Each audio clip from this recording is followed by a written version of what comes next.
Même si aujourd'hui je suis pas, voilà, je suis pas devenu un professionnel, je pense que c'est ce rêve qui m'a quand même, qui a donné un sens à ma vie, quoi.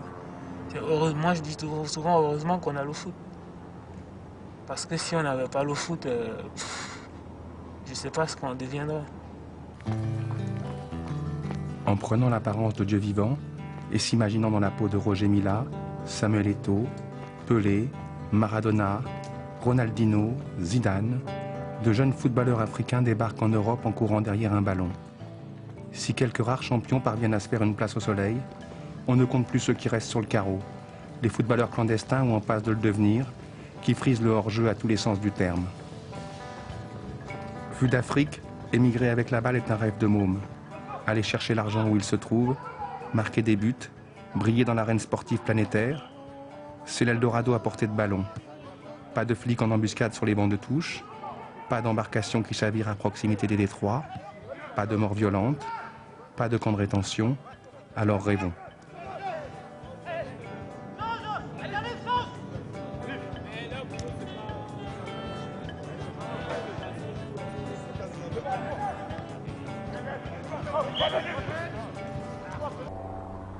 Mon père, il n'appréciait pas trop que je joue au foot.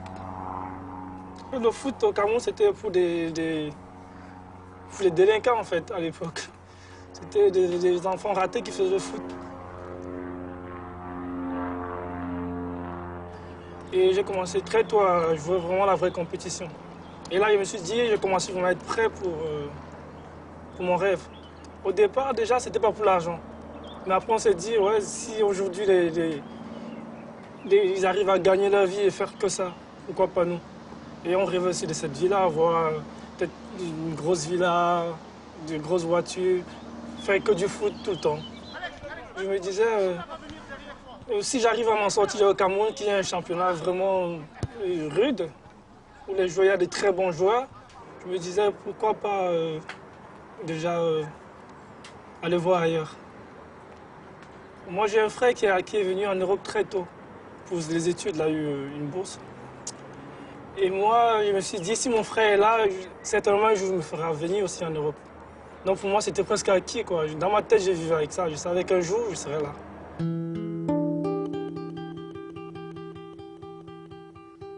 On attend que ça. On attend que les recruteurs, puis quand on joue. Si on veut bien vivre. Moi, j'ai eu la chance parce qu'il y a mon frère. Pour ceux qui n'ont personne ici, comment ils partent? Ce n'est que par le canal d'un recruteur.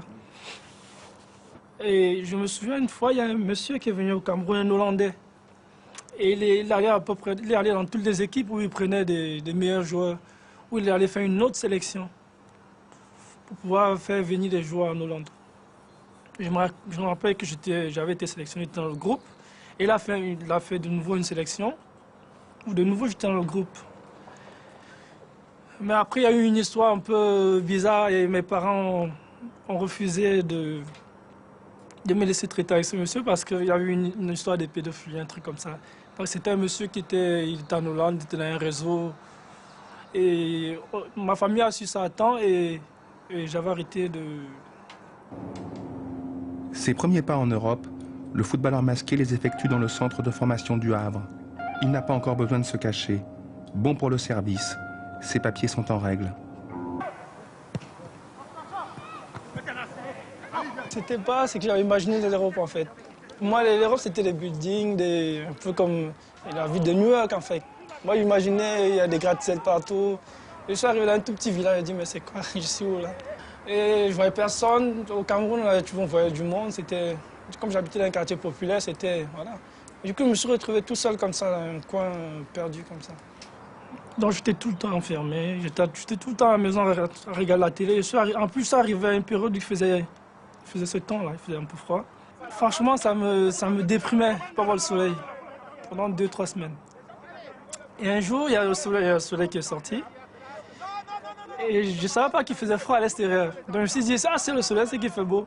Et je me suis mis en t-shirt, j'ai mis des claquettes, je suis descendu. Dès que j'ai ouvert la porte, j'ai eu la chair de poule parce qu'il faisait très froid. J'ai dit, mais c'est quoi, il y a le soleil, il fait froid. J'ai rien compris. Je suis vite remonté. Au début, j'ai fait mes footings tous les matins et les après-midi. Et je cherchais dans la zone où j'étais s'il n'y avait pas un stade. Après, je trouvais. Donc, je trouvais qu'il y avait un stade. Et j'avais une petite équipe où je m'entraînais avec eux. Pourtant, on m'avait dit que l'Allemagne, c'est un pays vraiment raciste. Mais partout où je me suis arrêté pour jouer, je n'ai jamais ressenti ça, quoi. Mais en Allemagne, je suis resté, je vivais chez mon frère. Je ne sortais pas toujours. Mais oui, bon, il joue avec la deuxième. Pourquoi? C'est toi qui décides. Chico, on a joué, mon ami. Et puis j'ai rencontré un ami, presque un frère, parce qu'on se connaissait au Cameroun, qui m'a beaucoup aidé. Et le seul gars, il jouait dans une équipe où il m'a amené. Bon, une équipe, tu n'as pas besoin de papier là-bas, c'était un petit niveau. Mais j'étais très déçu parce que voilà, c'est pas ce foot qui était venu jouer, je n'étais pas venu jouer. Pour moi, si je venais, c'était pour être professionnel, c'était pour faire des équipes dans les vraies équipes, c'était pour faire des essais dans les vraies équipes. Pas... Et dès que je suis arrivé en France, j'ai envoyé des lettres pour faire des essais dans toutes les équipes de première et deuxième division. J'ai fait des lettres. Personnellement, j'ai fait des lettres. Qu'est-ce que vous écriviez dans ces lettres? Mais voilà, que je suis un jeune footballeur, je viens d'arriver en Europe, j'ai fait des thèses dans telle équipe, ça n'a pas vraiment marché. Je vais essayer de retenter ma chance. Votre centre, parce que je visais plus le centre de formation. Votre centre m'intéresse, voilà, j'aimerais venir faire un essai de chevaux. Toutes les équipes m'ont répondu, mais c'était, voilà, pour le moment, notre effectif est complet. Il y avait toujours un truc, quoi, mais gentiment. On t'a envoyé péter, mais gentiment. Mais moi, j'étais fier de voir que le Paris Saint-Germain m'écrive, voilà, qu'ils répondent au moins. Pour moi, j'ai gardé tout ça à la maison. Mais après, j'ai compris qu'il voilà, y a un secrétariat et puis les lettres qui viennent en copier-coller, on envoie à ceux qui ont... Voilà. Je me souviens une fois, je quittais l'Allemagne pour venir rendre visite à des amis ici. Et je me suis fait prendre par la police française.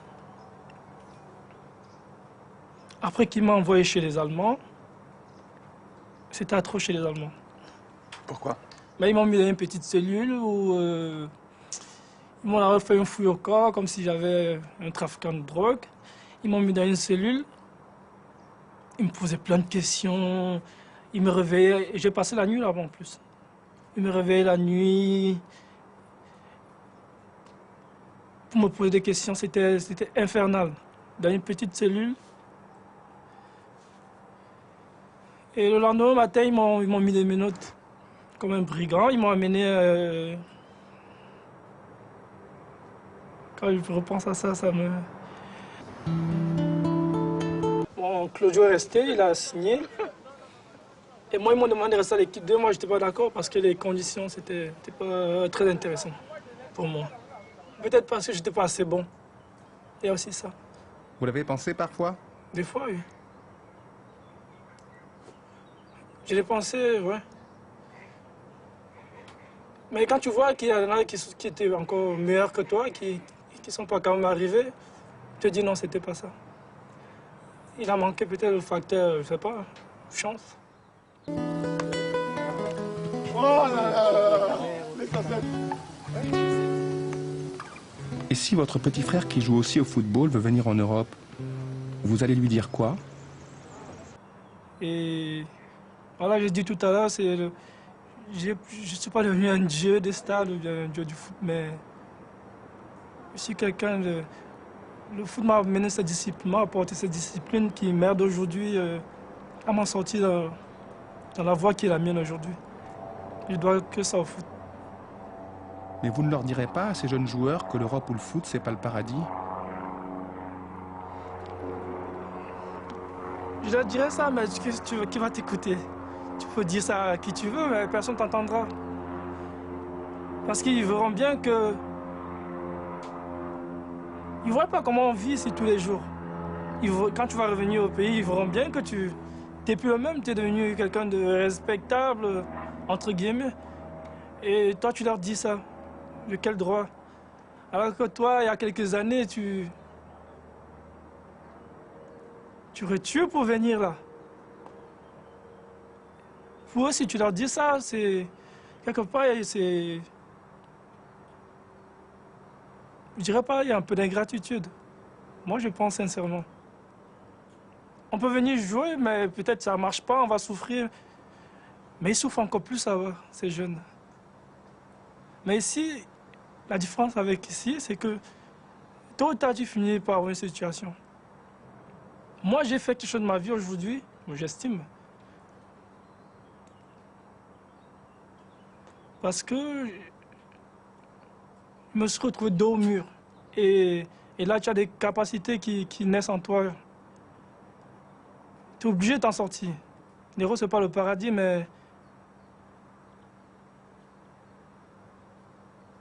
comparé en Afrique, la souffrance qu'on vit, qui viennent, je peux commencer à me former, à me préparer demain, quoi. Parce qu'on sait ce que c'est que deviennent des anciens footballeurs. Pas seulement au Cameroun, même ici, il y a des gens qui ont joué professionnel, après ils se retrouvent, après leur carrière, ils ne foutent rien. Parce qu'ils n'ont pas été formés, ils n'ont pas de diplôme, ils n'ont rien. Donc je pense qu'il réagit assez rapidement. Hervé, qui n'a pas lâché le foot, a passé ses diplômes de moniteur sportif. Et il a créé une petite entreprise de coursier dont il est l'unique employé.